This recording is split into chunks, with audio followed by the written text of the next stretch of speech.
Happy Mother's Day, nanay ko. Mahal po kita, nanay. Mag-ingat ka pa palagi. Sobra pa sa sobra ang pagmamahal ko sa inyo. I love you so much, nay.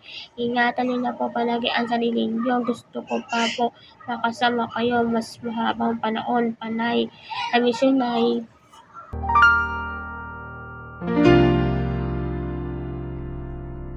Sa buhay kong ito, tanging pangarap lang ang iyong pagmamahal ay makamdam. Kahit na sandali kita'y mamasdan, ligaya'y tila bang